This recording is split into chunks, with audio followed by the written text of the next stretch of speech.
사람은 논리만으로 움직이지 않는다. 수사학 아리스토텔레스 BC 384년에서 BC 322년. 고대 그리스의 철학자 플라톤의 제자로 소크라테스, 플라톤과 함께 대표적인 고대 철학자로 꼽힌다. 다방면에 걸친 자연 연구로 만학의 시조라고도 불린다. 이슬람 철학과 중세 스콜라학, 나아가 근대 철학과 논리학 등에 지대한 영향을 미쳤다. 아리스토텔레스가 남긴 저서의 내용은 형이상학, 윤리학, 논리학의 철학 관련 저서부터 정치학, 우주론, 천체학, 자연학, 물리학, 기상학, 박물지학, 생물학, 시학, 연극학 및 심리학에 이르기까지 실로 다양하다. 다른 사람의 행동을 진정한 의미에서 바꾸고 싶다면 설득보다는 이해보다는 공감이 필요하다. 논리사고에 뛰어난 컨설턴트가 종종 일반 회사로 옮긴 후 고전하는 경우가 많은데 이는 그가 사람이 논리에 의해 움직인다고 잘못 알고 있어서다. 사람으로 하여금 정말 상황을 납득해서 움직이게 하려면 무엇이 필요할까? 아리스토텔레스는 저서 수사학에서 진정한 의미에서 타인을 설득해 행동을 바꾸기 위해서는 로고스, 에토스, 파토스가 필요하다고 주장했다. 로고스는 논리를 뜻한다. 논리만으로 사람을 설득하기는 어렵다고 하지만 한편 논리적으로 말도 안 되는 기획이 사람들의 찬성을 얻기도 어려울 것이다. 다른 사람을 설득하고 싶다면 주장이 이치에 맞아야 하는 것은 당연하고도 중요한 요건이다. 그렇기에 아리스토텔레스도 수사학에서 상당한 지면을 할애해 로고스를 설명하고 있다. 물론 논리만으로 사람이 움직이지는 않는다. 논리는 필요 조건이지만 충분 조건은 아니다. 이는 토론을 떠올려 보면 이해하기 쉽다. 토론에서는 상대를 꺾어 이기면 그만이지만 실제로 사회에서 이 같은 행동을 하면 꺾인 상대는 겉으로만 따르는 척할 뿐 속으로는 반발심을 품고 전력을 다해 실력을 발휘하지 않는다. 결코 논리만으로는 사람을 움직일 수 없다. 그래서 아리스토텔레스가 두 번째로 꼽은 것이 에토스다. 에토스는 에식스, 즉 윤리를 뜻한다. 아무리 이치에 맞는 말이라 해도 그 말을 하는 화자가 도덕성을 의심받는 사람이라면 사람들의 힘을 이끌어낼 수 없다. 사람은 도덕적으로 믿을 수 있는 사람, 사회적으로 가치 있는 일을 하는 사람을 위해 자신의 재능과 시간을 투입하고 싶어하는 존재다. 아리스토텔레스는 바로 그 점에 호소해서 사람의 마음을 움직이는 것이 효과적이라고 설파했다. 마지막으로 파토스는 패션, 즉 열정을 가리킨다. 본인이 신념을 갖고 열정을 드러내며 말해야 비로소 타인이 공감할 수 있다는 것이다. 만일 일본 에도 시대의 격변기에 근대화를 이끈 사카모토 료마가 아무 감정도 없이 심드렁한 표정으로 유신의 중요성을 호소했다면 개혁운동이 일어날 수 있었을까? 또 미국의 흑인 해방운동을 이끈 마틴 루터킹 목사가 의욕이라고 눈꼽만큼도 찾아볼 수 없는 얼굴로 마지못해 차별 철폐의 꿈을 호소했다면 어땠을까? 그의 의지는 절대로 사람들의 마음에 닿지 않았을 것이다. 그들은 모두 파토스, 즉 열정을 가슴에 안고 미래를 이야기했기에 세상을 바꿀 수 있었다. 이상이 아리스토텔레스가 강조한 로고스, 에토스, 파토스다. 그런데 이러한 사고관, 즉 말로 사람을 움직인다는 사고방식에 강력하게 반대한 사람이 바로 아리스토텔레스의 스승뻘인 소크라테스다. 아리스토텔레스가 주장한 수사학이라는 기법에 빠지는 것이 얼마나 위험한지 나 또한 잘 알기에 여기 소개하고자 한다. 역사상 최초로 리더십에서 말의 중요성에 주목한 사람이 아리스토텔레스의 스승인 플라톤이다. 플라톤은 저서 파이드로스에서 말이 리더십에 미치는 영향에 관해 철저하게 고찰했다. 책 제목인 파이드로스는 소크라테스의 제자 이름이다. 플라톤은 이 저서에서 그의 스승인 소크라테스와 제자 파이드로스가 벌이는 가공의 토론으로 리더에게 요구되는 말의 힘이 어떤 것인지를 보여준다. 이 토론에서 아리스토텔레스가 중요시한 레토닉, 즉 변론에 대치되는 것이 바로 대화다. 매우 흥미롭게도 파이드로스에서는 리더에게 레토릭이 필요하다는 파이드로스의 주장을 소크라테스가 비판하면서 진실에 이르는 길은 대화밖에 없다고 설득하는 구성으로 이루어져 있다. 소크라테스는 교묘한 말솜씨로 사람을 움직이는 기술은 사람 마음을 나쁜 길로 홀리는 것이라며 레토릭을 속임수라고 일갈한다. 이것이 바로 아리스토텔레스가 말하는 수사학에 대한 강렬한 역공이다. 확실히 히틀러의 마술적인 연설의 위력을 알고 있는 현대의 우리에게 이러한 소크라테스의 지적은 상당히 설득력 있다. 그래서 소크라테스는 리더야말로 레토릭에 의지해서는 안 된다. 진실에 이르는 길은 거기에 없다라고 논파한 것이다. 반면 파이드로스는 교묘한 말로 열변을 토하는 철학자나 정치가가 멋있다고 동경하면서 역시 레토릭이 중요하다며 반론하는 식으로 논의가 계속 이어진다.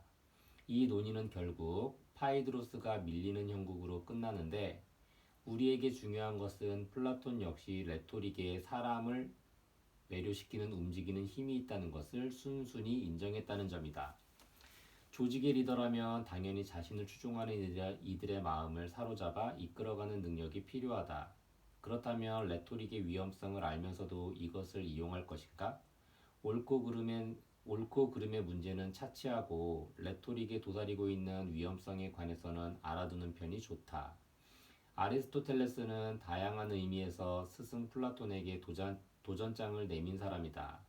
스승이 위험하다고 경고한 레토릭에 관해 스승 이상으로 능숙하게 다루며 세 권에 걸쳐 방법론을 써내려간 것은 마치 영화 스타워즈에서 철저한 전투를 벌이는 스승 오비완과 제자 아나킨의 관계를 보는 것 같아 씁쓸하기도 하다. 학교에서 연설이나 발표에 유용한 스피치 기법을 거의 가르치지 않는 일본 같은 사회에서는 아리스토텔레스의 수사학을 익힐 기회 또한 없다. 그러나 스피치가 중요한 사회적 역할을 담당하고 있는 미국과 유럽 사회의 지식계층에서는 스피치 기법이 당연히 지녀야 할 교양으로 인식된다. 맹목적으로 그들의 문화를 예찬할 생각은 없다.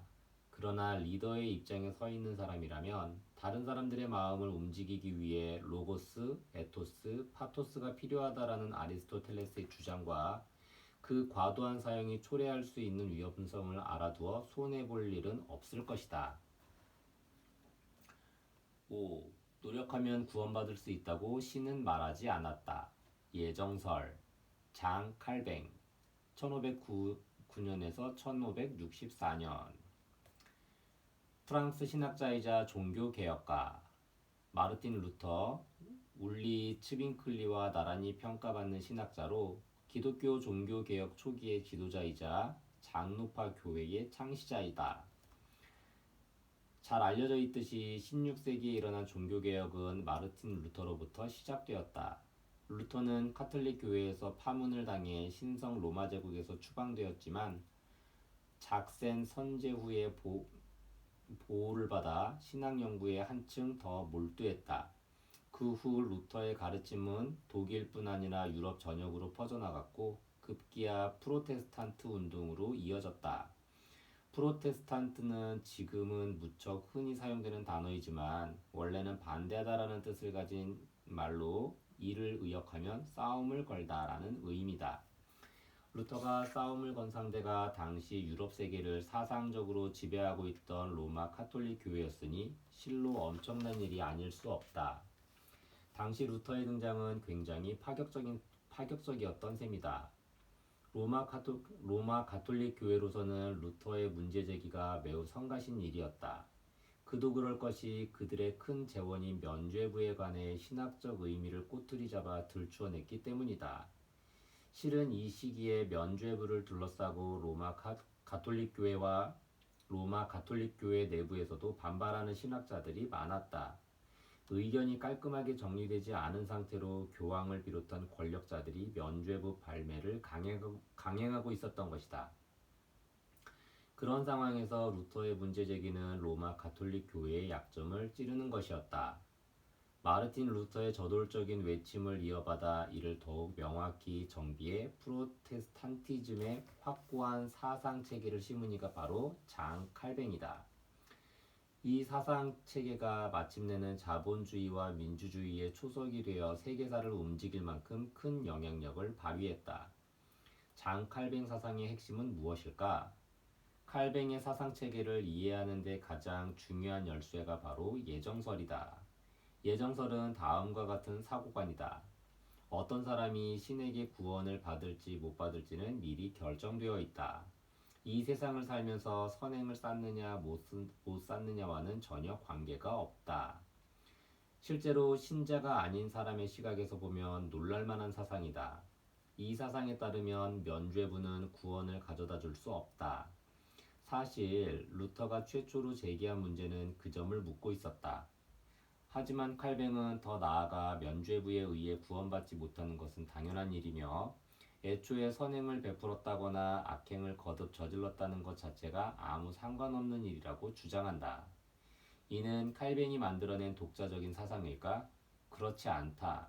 칼뱅은 루터 이상으로 성서라는 문헌에 철저하게 마주한 사람이다. 그렇다면 예정설은 성서에 쓰여 있는 내용인가? 그렇진 않다. 다만 성서를 읽다 보면 칼뱅의 예정설을 이해할 수 있는 부분이 등장한다. 신약 성서의 로마서 8장 30절에는 신은 미리 정해진 자들을 부르고 부른 자들을 의로 삼으며 의로 삼은 자들에게 영광을 내렸다라고 쓰여 있다. 성서를 읽다 보면 이렇게 미리 결정되었다라는 말이 키워드처럼 여기저기 나오는데 문자 그대로 읽으면 당연히 예정설이라는 사고관이 도출된다. 다만 현재 예정설을 인정하는 종파는 소수파이므로 이를 기독교의 보편적인 인식이라고 여기면 안 된다. 최대 교파인 로마 가톨릭 교회는 트리엔트 공의회 1545년부터 18년 동안 이탈리아 북부 트렌트에서 개최된 종교회의에 대한 가톨릭 교회의 교리와 자세를 명시하여 가톨릭 교회의 쇄신과 자기 개혁의 원동력이 됨. 옴기니에서 예정설은 이단이라고 정식으로 규정했다. 동방 정교회, 비잔티움 기독교의 맥을 잇는 교회로 로마 가톨릭, 프로테스탄트와 함께 기독교의 3대 분파로 꼽힘. 옴기니 도 예정설을 절대 받아들이지 않으며 감리교, 프로테스탄트의 최대 교파 중 하나로 영국 웨슬리가 창시. 옴기니 역시 그리스도의 죽음은 선택받은 자들만을 위한 것이 아니라 만인의 구원을 위한 것이라고 설명하는 알미니안주의를 채택하고 있다.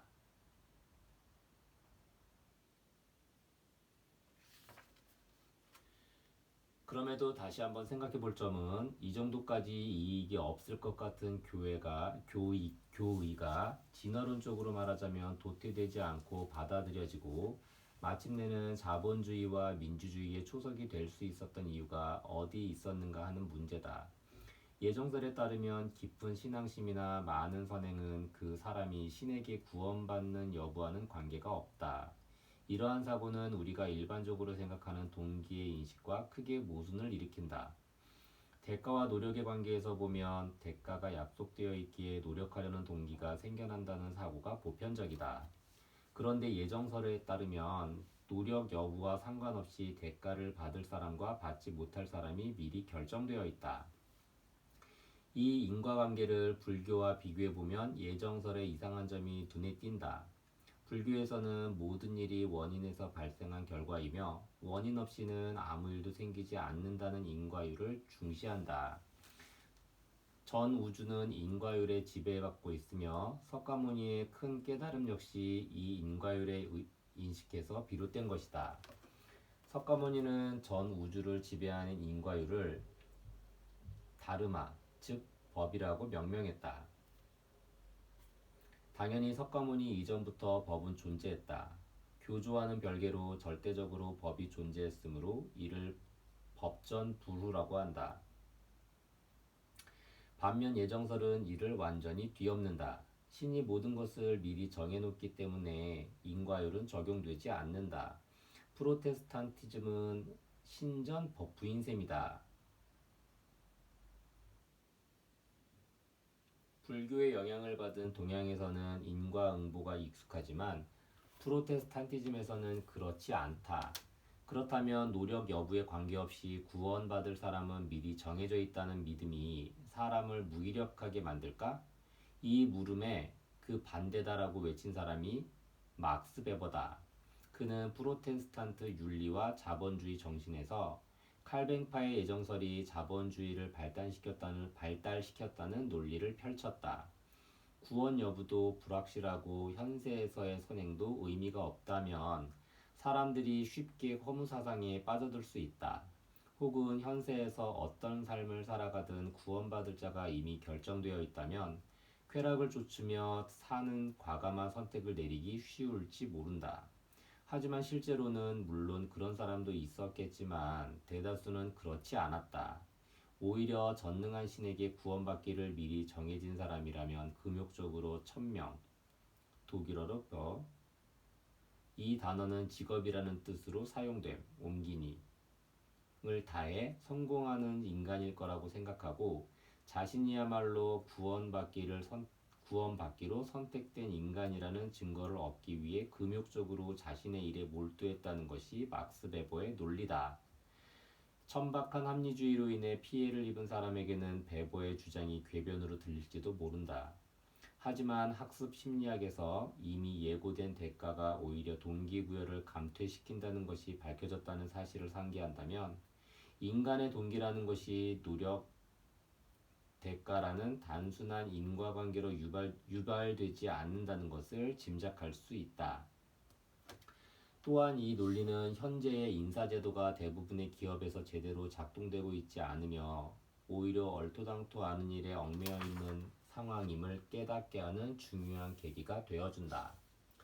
노력, 결과, 평가, 대가는 기업의 인사평가가 전제하고 있는 기본 구조다. 얼핏 매우 합리적이고 단순해 보이는 이 인과관계가 왜 수십 년이 지난 지금까지도 여전히 불협화음을 만들고 성숙하게 정착하지 못했을까? 인사평가 제도를 설계할 때는 노력한 사람과 성과를 낸 사람이 그에 걸맞은 대가를 받아야 한다는 사고, 즉 인과응보의 가치를 추구한다.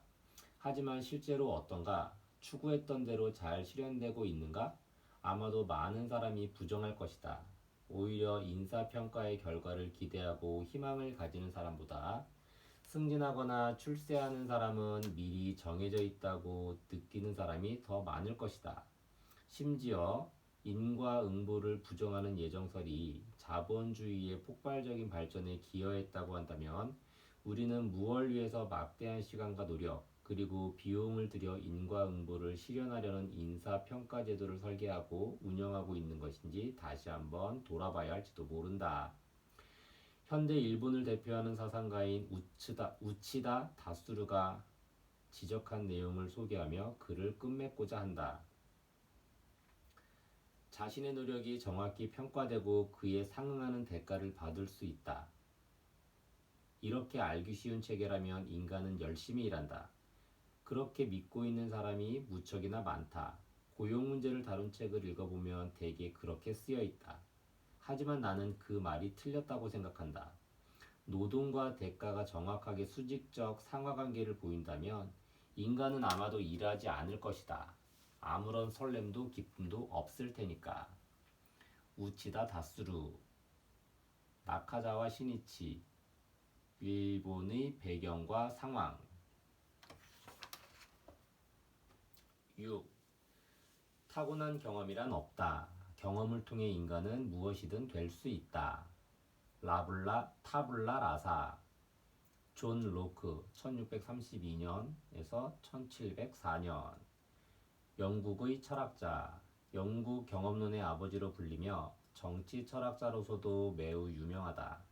통치론 등의 저서에서 드러나는 로크의 자유주의적인 정치 사상은 명예혁명을 이론적으로 정당화하고 있으며 그 가운데에서 드러나는 사회계약과 저항권에 관한 사고는 미국 독립선언과 프랑스 인권선언에도 큰 영향을 미쳤다. 또한 정치학, 법학 분야에서는 자연권론과 사회계약의 형성에, 경제학 분야에서는 고전과 경제학의 형성에 지대한 영향을 주었다. 타블라 라사는 라틴어로 아무것도 쓰여있지 않은 석판이라는 의미로 타블라는 태블릿, 즉 판이라는 단어가 그 어원이다. 존 로크는 영구 경험론을 창시한 철학자로 잘 알려져 있지만 대학에서는 의학을 공부하여 해부학에 관한 저서도 남긴 인물이다. 로크는 그가 주장한 경험론처럼 실제로 의사로서 많은 명유화를 접해본 경험을 통해 태어날 때 사람의 심성은 아무것도 쓰여있지 않은 석판, 즉 타블라 라사와 같다고 생각했다. 로크가 도달한 결론을 정리하면 다음과 같다. 어떤 일이든 실제로 존재하는 것에 대한 우리의 생각, 즉 현실 세계에 관한 이해는 직접 감각을 통해 얻은 경험에 의해 이끌리든가 아니면 간접 경험으로부터 도출된 요소가 바탕이 된다. 하지만 이러한 주장은 현대를 살아가는 우리에게는 아주 당연하게 들린다. 그 사람이 무엇을 말하려고 하는지를 더욱 정확하게 이해하려면 그 사람이 무엇을 긍정하고 있는지보다 무엇을 부정하고 있는지를 아는 것이 더 중요할 때가 있다. 철학에서도 이러한 사고방식은 유용하다. 과연 로크는 무엇을 부정했을까? 로크는 두 위대한 철학자의 사고를 부정했다. 한 사람은 데카르트다. 세상을 단순한 사고와 연역으로 이해할 수 있다는, 즉 경험에 의지하지 않고 세상을 정확하게 인식할 수 있다는 데카르트의 주장을 로크는 단호하게 부정했다. 로크가 부정한 또 한 사람은 플라톤이다. 로크는 이데아와 관련해서 사람은 태어나면서부터 전쟁에서 얻은 지식을 갖고 있다는 플라톤의 주장을 강하게 부정했다. 그는 사람이 태어날 때는 백지 상태이며 그 위에 경험이 채색되면서 점차 현실에 관한 지식과 이해가 구축된다고 믿었다. 지금이라면 당연하게 여겨지는 사고관이지만 로크가 살던 당시 사회에서는 획기적인 것이었다. 누구나 태어날 때 마음 상태가 백지라는 것은 인간에게 타고난 우열이 없다는 것을 뜻하기 때문이다. 귀족과 왕족의 자손이든 장인이나 백성의 자식이든 타고난 우열은 없다. 개인의 소양은 모두 태어난 후에 어떠한 경험을 하느냐에 따라 결정되고 이는 교육에 의해 인간이 만들어진다는 것을 의미한다. 특히 사고관은 프랑스에서 대중도 교육을 받게 함으로써 사회적인 예속 상태에서 해방되어 모두가 평등한 입장에 선다는 신념을 형성하는 밑거름이 되었다. 조금 더 덧붙여보자. 로크가 주장하는 핵심 주제가 사람은 경험과 학습에 의해 얼마든지 배울 수 있다라면 이 주제는 인생의 어느 시점에나 적용해 볼 수 있다. 인간의 수명이 100세에 이르는 시대에는 다시 새롭게 배우는 일이 매우 중요한 논점이다. 특히 오늘날처럼 기술의 발달이 두드러지는 사회에서는 한 번 배운 지식이 금세 진부해지고 마는 경향이 있다. 이 사실을 생각할 때 자신의 경험을 초기화시킬 수 있느냐가 관건이다. 머릿속을 새하얀 석판, 즉 타블라 라사 상태로 되돌릴 수 있을까? 그리고 되돌렸을 때 거기에 의미 있는 경험과 지식을 새겨 넣을 수 있을까? 이 명제는 앞으로도 중요한 논점이 될 것이다. 7. 자유는 견디기 어려운 고독과 통렬한 책임을 동반한다. 자유로부터의 도피. 에리히 프롬 1900년에서 1980년 독일 출신의 사회심리학자, 정신분석학자. 히틀러가 정권을 장악한 1933년 이후부터는 주로 미국에서 활동했다. 프로이트 이후의 정신분석에 관한 식견을 사회 정서 전반에 걸쳐 분석해 적용시켰다. 대표 저서로 자유로부터의 도피에서 파시즘의 심리학적 기원을 밝혀 민주주의 사회가 취해야 할 처방전을 제시했다. 현대를 살아가는 우리는 자유를 무조건 좋은 것으로 생각한다. 하지만 자유라는 것이 정말 그렇게 좋기만 한 것일까? 에리 프롬은 저서 자유로부터의 도피를 통해 자유에 관한 우리의 일반적인 인식을 크게 뒤흔들었다. 철학과 사상에 관한 명저 중에는 제목 자체가 책의 중심 개념을 드러내는 책이 여러 권 있는데 프롬의 자유로부터의 도피와 이 책의 다른 글에서 다루고 있는 한나 아렌트의 예루살렘의 아이히만은 그중 백미로 꼽을 만하다.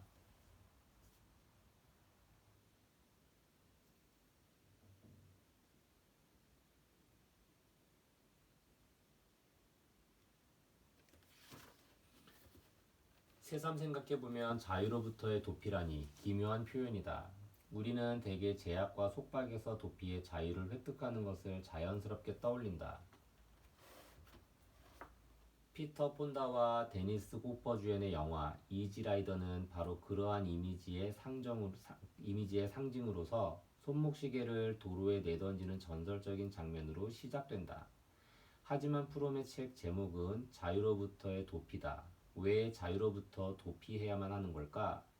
프롬은 이에 관해 다음과 같이 고찰했다. 시민이 중세 이후 지속된 봉건제도의 예속에서 해방된 시기는 유럽은 16세기에서 18세기에 걸친 르네상스와 종교개혁 후 일본은 메이지 유신을 거치고 난 뒤다. 시민이 자유를 획득하기까지는 수많은 희생이 따랐다. 소위 자유라는 것을 얻기 위해 매우 비싼 값을 치른 셈이다. 그렇다면 그 값비싼 자유를 손에 얻은 사람들은 과연 행복해졌을까? 프롬은 나치 독일에서 발생한 파시즘에 주목했다. 왜 비싼 대가를 치르고 획득한 자유의 과실을 맛본 근대인이 그것을 내던져버리고 파시즘의 전체주의에 그토록 열광했을까? 날카로운 고찰은 언제나 예리한 질문에서 탄생한다. 이 의문에 대한 프롬의 대답 또한 우리의 가슴을 찌를 듯이 날카롭다. 프롬의 분석을 정리하면 다음과 같다.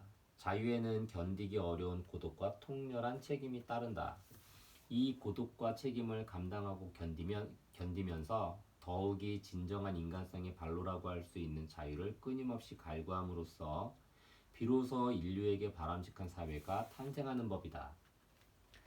하지만 자유의 대가로서 필연적으로 만들어지는 폐부를 찌르는 듯한 고독과 책임의 무게에 몹시 지친 나머지 그들은 비싼 대가를 치르고 손에 넣은 자유를 내던지고 나치의 전체주의를 택한다. 특히 나치즘을 지지하는 세력의 중심에 소상인, 장인, 사무직 근로자들로 이루어진 하층 및 중산 계급이 있었다는 점에 주목해야 한다. 또한 프롬은 자유로부터 벗어나 권위에 맹종하는 길을 선택한 사람들에게서 공통적으로 발견되는 성격 특성에 관해서도 언급했다. 프롬은 하층 및 중산 계급 중에서 나치즘을 반기며 맞이한 이들이 자유로부터 도피하기 쉬운 성격이며 자유의 무게에서 벗어나 새로운 의존과 종속을 추구하는 성향임을 밝히고 이를 권위주의적 성격이라고 명명했다. 프롬에 의하면 이러한 성격을 가진 사람은 권위를 따르기 좋아하는 한편 스스로 권위를 갖고 싶어하고 동시에 다른 사람을 복종시키고 싶어한다. 한마디로 자신보다 위에 있는 사람에게는 아첨하고 아랫사람에게는 거만하게 구는 인간이다. 이 권위주의적 성격이 파시즘 지지의 기반이 된 것이라고 프롬은 강조했다. 그렇다면 어떻게 해야 할까? 프롬은 자유로부터의 도피의 마지막 부분에서 다음과 같이 말했다. 인간이 이상으로 여기는 개인의 성장과 행복을 실현하기 위해서는 자신을 분리할 것이 아니라 스스로 매사를 생각하고 느끼고 이야기하는 것이 중요하다.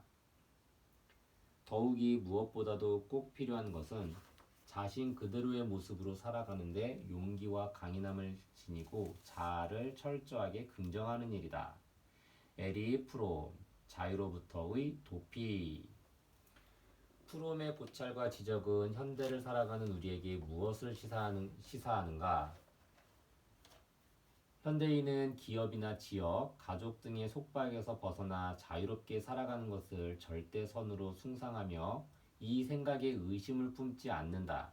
그리고 이를 전제로 다양한 정책과 구조 개선이 이루어지고 있다.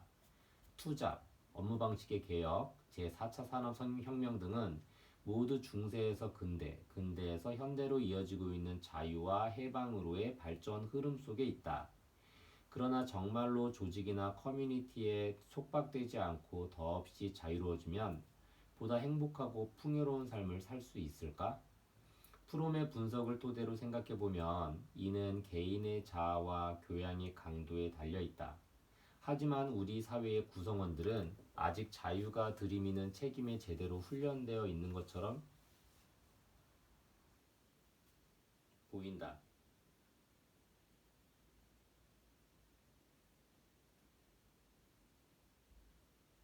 그렇다면 앞으로 어떻게 해야 할까?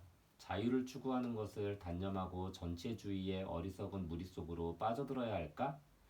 직업이 대대로 세습되고 신분이 정해져 있던 중세 같은 세상으로 돌아가는 것은 어떨까? 어쩌면 그런 사회가 더 마음 편하다고 생각하는 사람도 적지 않을 것이다. 아니면 자유가 들이대는 고독과 책임을 받아들이면서 더욱 자신다운 삶을 살기 위해 정신력과 지식을 갈고 닦는 사람들을 꿋꿋이 키워갈 수도 있다. 선택지는 다양하다. 그 선택지 중에서 어느 것을 선택할지는 과거도 미래도 아닌 오직 현재를 살아가고 있는 우리에게 달려있다. 8. 불확실한 것에 매력을 느끼는 인간의 본성. 대가. 버러스 프레더릭 스키너 1904년에서 1990년 미국의 심리학자 행동심리학의 창시자로 자유의지는 환상이며 사람의 행동은 과거의 행동 결과에 의존한다는 강화 이론을 주장했다. 전철을 타면 눈에 들어오는 사람들의 약 절반 가까이는 스마트폰을 들여다보고 있다. 나의 경험으로 어림잡아 볼 때 그 가운데 절반이 소셜미디어를 접하고 있을 것이다. 이런 상황이니 책이 팔리지 않는 것도 당연하다는 생각과 함께 사람들이 왜 그토록 소셜미디어에 빠져드는 걸까 하는 의문이 퍼뜩 머릿속을 파고든다. 다양한 답을 생각할 수 있겠지만 여기서는 뇌의 대가라는 측면에서 고찰해 보려 한다. 대가에 관한 연구의 효시로 버러스 프레더릭 스키너라는 인물이 있다. 대학에서 심리학 수업을 들어본 적이 있다면 스키너라는 이름이 낯설지 않을 것이다. 그 유명한 손잡이를 누르면 먹이가 나오는 스키너 상자를 만들어 쥐가 어떻게 행동을 하는지 연구한 인물이 바로 그다. 스키너는 다음 4가지 조건을 설정하고 쥐가 어떤 조건에서 손잡이를 더 많이 누르는지 실험했다. 1. 고정간격 스케줄.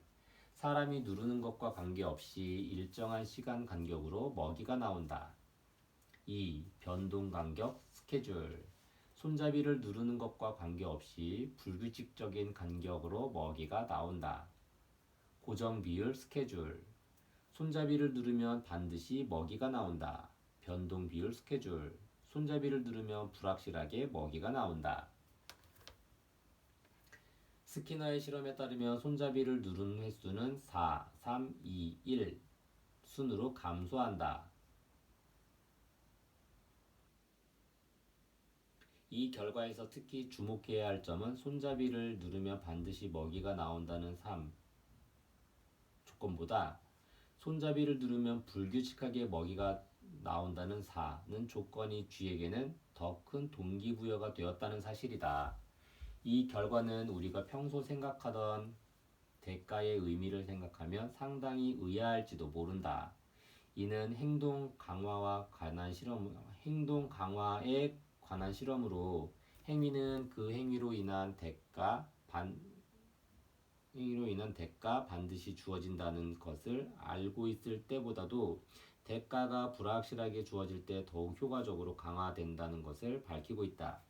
한편 이 실험 결과를 인간에게 적용해 생각해보면 불확실한 것일수록 빠져들기 쉽다는 생리적 경향이 사회의 다양한 측면에서 적용되고 있다는 사실을 알 수 있다. 우선 알기 쉬운 예가 바로 도박이다. 라스베이거스의 슬롯 머신도 일본의 파친코도 확률을 변동시키면서 대가를 주는 구조로 이 도박에 빠져드는 사람이 끊이질 않는다. 수년 전에 사회 문제가 된 컴플리트 가차, 게임 안에서 유료 뽑기 형태인 가차로 획득한 아이템을 정해진 조합대로 완성하면 희귀 아이템을 얻을 수 있는 시스템, 옮기니 또 바로 변동 비율 스케줄에 의해 희귀한 아이템이 나오는 구조로 되어 있다. 나는 이러한 영역에서 다양한 서비스를 개발하는 사람들의 인간성에 관한 예리한 통찰력에 매번 진한 전율을 느끼곤 한다. 만일 트위터나 페이스북 등 소셜미디어도 대가를 얻는 시스템이라고 말한다면 누군가는 거부감을 느낄지도 모른다. 슬롯머신과 파친코에서는 돈이나 경품이라는 대가가 주어지지만 소셜미디어에는 대체 어떤 대가가 있냐는 의문도 들 것이다. 소셜미디어가 사람에게 주는 대가는 바로 도파민이다. 정신 차려보면 어느새 트위터나 페이스북을 들여다보고 있다. 메시지 수신을 알리는 표시가 뜨면 내용을 확인하지 않고는 견딜 수가 없다. 이러한 행위를 도파민의 조합이라고 한다. 도파민은 스웨덴 왕립과학원의 아르비드 칼손과 과학자 닐스 오케 힐라르프가 1958년에 발견한 물질이다. 오랫동안 도파민은 쾌락 물질로 알려져 왔지만 최근 연구를 통해 도파민의 효과는 사람에게 쾌락을 느끼게 하기보다는 무언가를 추구하고 찾게 한다는 사실이 밝혀졌다. 도파민은 각성, 의욕, 목표 지향, 행동 등을 유발하며 그 대상에는 물질적 욕구뿐이 아니라 음식이나 이성 등 추상적인 개념, 즉 근사한 아이디어와 새로운 식견도 포함된다. 한 가지 덧붙이면 최근 실시된 연구에서 쾌락에 관여하는 물질은 도파민보다 오피오이드라는 사실이 밝혀졌다. 미국 미시간 대학교의 생물심리학자 켄트 베리지 교수의 연구에 따르면 욕구계 도파민과 쾌락계 오피오이드는 상호 보완적으로 작용하여 사람을 제어하는 엔진과 브레이크 역할을 한다. 욕구계인 도파민이 특정 행동을 촉진시키는 반면 쾌락계인 오피오이드는 만족감을 느끼게 함으로써 추구 행동을 정지시킨다. 중요한 점은 일반적으로 욕구계가 쾌락계보다 강하게 작용하기 때문에 대부분 사람들이 항상 무언가 느끼고 추구하는 행동을 하게 된다는 사실이다.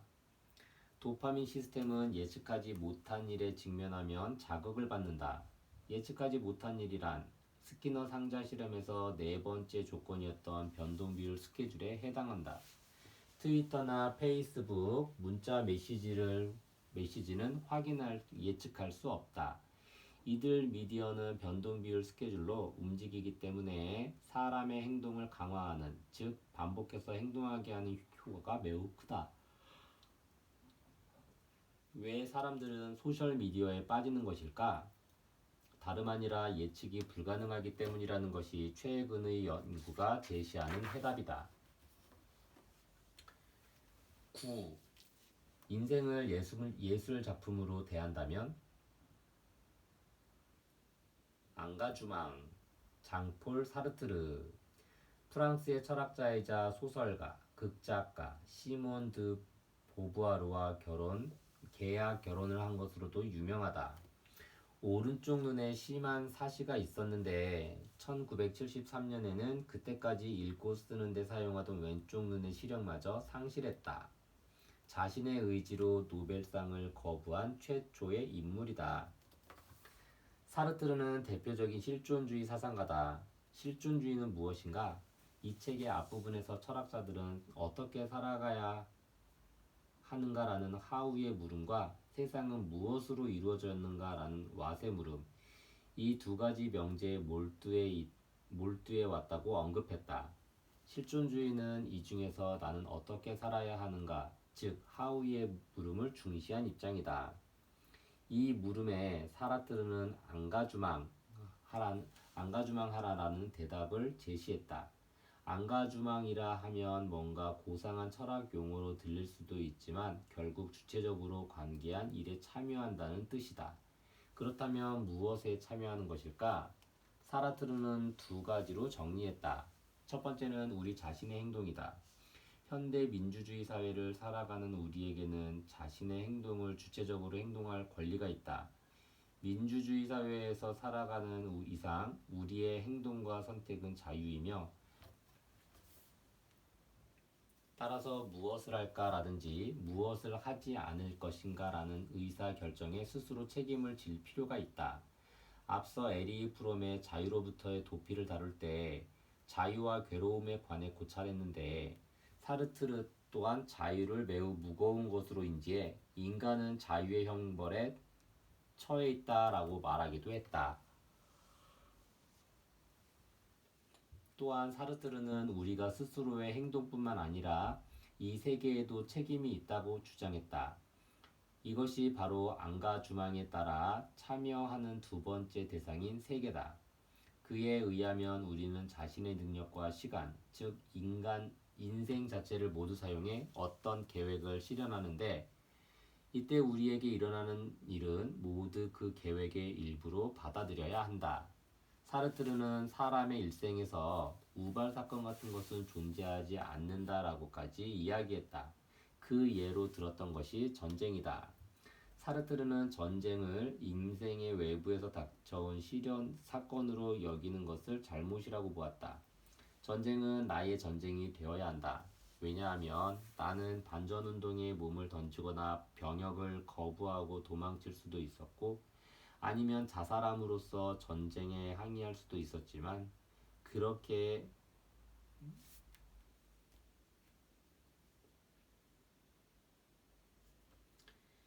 하지 않았기 때문이다. 남들의 이목을 생각하거나 단지 겁이 많아서 혹은 가족과 나라를 지키고 싶다는 주체적인 의지로 이 전쟁을 받아들인 것이다.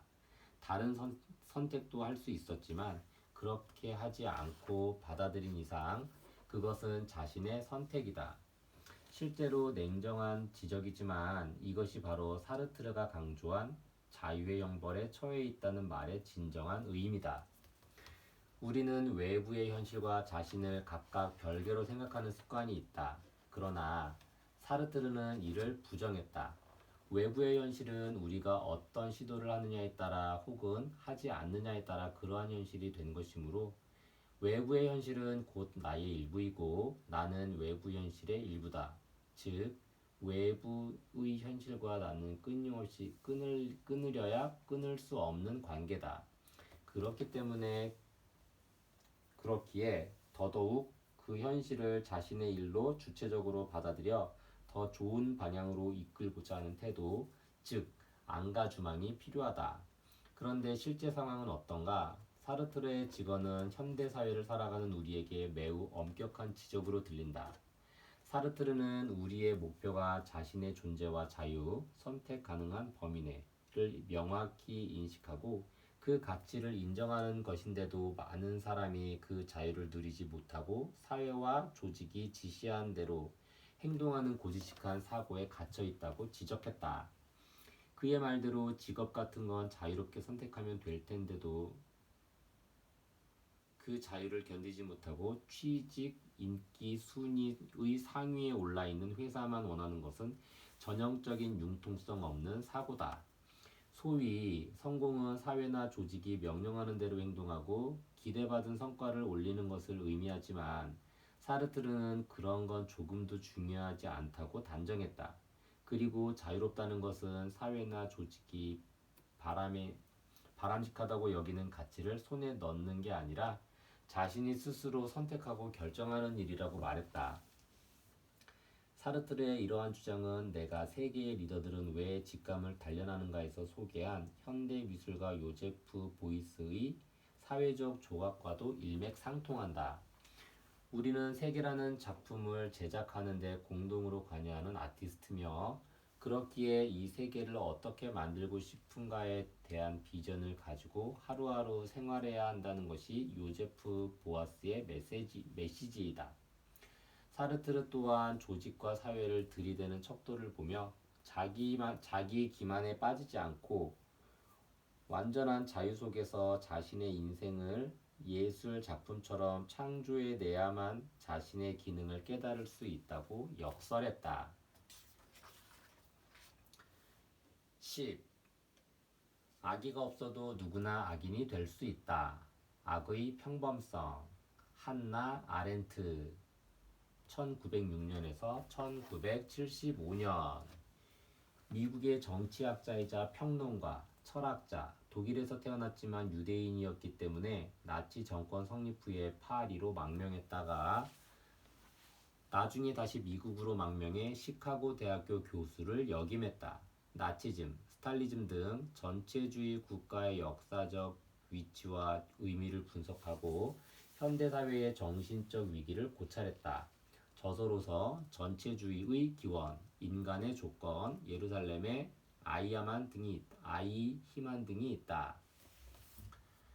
나치 독일이 유대인 학살 계획을 꾸밀 때 600만 명을 처리하기 위한 효율적인 시스템 구축과 운영에 주도적 역할을 한 아돌프 아이히만은 아르헨티나에서 망명 생활을 하다가 1960년 이스라엘 정보기관인 모사드에 체포되어 예루살렘에서 재판을 받고 처형되었다.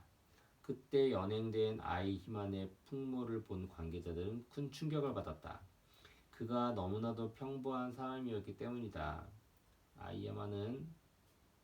아이야만을 연행한 모사드 스파이는 나치 친위대 중령으로 유대인 학살 계획을 지휘하던 최고 권위자 아이히만이 냉철하고 건장한 게르만의 전사 모습을 하고 있을 것으로 상상했던 모양이지만 실제로 마주한 그는 무척 왜소하고 기가 약해 보이는 지극히 평범한 인물이었다.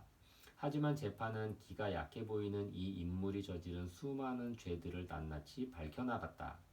아이히만의 재판을 방청한 철학자 한나 아렌트는 이러한 그의 모습을 책에 적었다. 책의 제목 예루살렘의 아이히만의 주체가 그대로 드러나 이해하기 쉽지만 문제는 부재다. 아렌트는 이 책의 부재를 악의 평범성에 관한 보고서라고 붙였다. 악의 평범성이라니 기묘한 부재가 아닌가. 보통 악은 선에 대치되는 개념으로 이 둘은 모두 정규분포에서 최대치와 최소치에 해당하는 양쪽 끝에 자리하고 있다. 그런데 아렌트는 여기에 평범이라는 단어를 사용했다. 평범하다라는 것은 넘칠 정도로 많아서 시시하다는 의미이므로 정규분포의 개념을 적용시키면 최빈치 혹은 중앙치를 뜻한다. 이는 우리가 일반적으로 생각하는 악의 위치와는 완전히 다른 것이다. 아렌트가 의도한 것은 우리가 흔히 악에 대해 갖고 있는 인식, 즉 악은 평범한 것이 아니라 무언가 이상한 점이 있는 특별한 것이라는 고정관념을 뒤흔드는 일이었다. 아렌트는 아이히만이 유대 민족에 대한 증오나 유럽 대륙에 대한 공격성이 심하다. 그저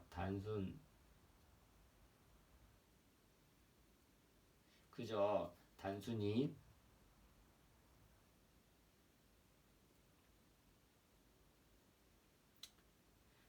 아렌트가 의도한 것은 우리가 흔히 악에 대해 갖고 있는 인식, 즉 악은 평범한 것이 아니라 무언가 이상한 점이 있는 특별한 것이라는 고정관념을 뒤흔드는 일이었다. 아렌트는 아이히만이 유대 민족에 대한 증오나 유럽 대륙에 대한 공격심이 아니라 그저 단순히 출세하기 위해서 자신에게 주어진 임무를 충실히 수행하고자 그 무서운 범죄를 저지른 경위를 방청하고 나서 최종적으로 이렇게 정의했다. 악이란 시스템을 무비판적으로 받아들이는 것이다. 게다가 아렌트는 평범이라는 말을 사용하여 우리도 누구나 시스템을 무비판적으로 받아들이는 악을 저지를 수 있다고 경종을 울렸다. 다른 말로 바꾸면 보통 악이라는 것은 악을 의도한 주체가 능동적으로 저지르는 행동이라고 생각할 수 있지만 아렌트는 오히려 악을 의도하지 않고 수동적으로 저지르는 데에 악의 본질이 있다고 보았다. 물론 우리는 부여된 시스템에 따라 일상생활을 영위하면서 그 안에서 일하고 놀며 생각한다. 그런데 우리 가운데 과연 얼마나 되는 사람이 이 시스템에 내재된 위험에 비판적인 태도를 갖고 있는지, 적어도 약간의 거리를 두고 시스템 자체를 바라보고 있는지를 생각해보면 매우 걱정스럽다. 우리는 대부분 현행 시스템이 초래하는 악폐에 생각이 미치기보다는 그 규칙을 간파하여 제도 안에서 능숙하게 살아나갈 수 있는 방법을 무의식 중에 먼저 생각한다. 하지만 과거의 역사를 돌아보면 각 시대마다 그 시대를 지배하던 시스템이 더 발전된 형태로 대체됨으로써 세계가 진화해온 측면도 있기 때문에 현재 우리가 효율적으로 활용하고 있는 시스템도 언젠가는 더 나은 시스템으로 대체되어야 할 것이다. 이렇게 보면 궁극적으로 세상에는 두 가지 삶의 방식이 존재한다. 1. 현행 제도를 부여된 대로 받아들이고 그 속에서 어떻게 잘해나갈까 사고와 행동을 집중하는 방식. 2. 현행 제도를 부여된 대로 받아들이지 않고 제도 자체를 더 나은 것으로 바꾸어가는 데 사고와 행동을 집중하는 방식. 안타깝게도 많은 사람이 이를 선택하는 것 같다. 서점의 즐비한 비즈니스 도서 코너를 가보면 알겠지만 베스트셀러로 불리는 서적은 대부분 1의 논점에 따라 쓰였다. 이러한 베스트셀러는 대개 현행 시스템에 잘 적응해 큰 돈을 번 사람이 쓴 것이기 때문에 이 책을 읽은 사람이 같은 사고방식과 행동 양식을 택함으로써 시스템 자체가 자기 증식 또는 자기 강화를 이루게 된다. 하지만 시스템이 지속적으로 유지되는 현상은 정말로 바람직한 일일까? 이야기를 다시 되돌리면 한나 아렌트가 주장한 악의 평범성은 20세기 정치 철학을 논하는 데도 매우 중요하다. 인류 역사상 어디에서도 유래를 찾아볼 수 없는 악행은 그 잔인함에 어울릴 만한 괴물이 저지른 것이 아니라 생각하기를 멈추고 그저 시스템에 올라타 그것을 햄스터처럼 뱅글뱅글 돌리는 데만 열심이었던 하급 관리에 의해 일어났다는 주장은 당시 큰 충격을 주었다. 평범한 인간이야말로 극도의 악이 될 수 있다. 스스로 생각하기를 포기한 사람은 누구나 아이히만처럼 될 가능성이 있다. 그 가능성에 관해 생각하는 것은 두려운 일일지 모르지만 그렇기에 더더욱 그 가능성을 분명히 인식하고 사고하기를 멈추면 안 된다고 아렌트는 호소했다. 우리는 인간도 악마도 될 수 있다. 그리고 인간이 되느냐 악마가 되느냐는 시스템을 비판적으로 사고할 수 있는 능력에 달려 있다.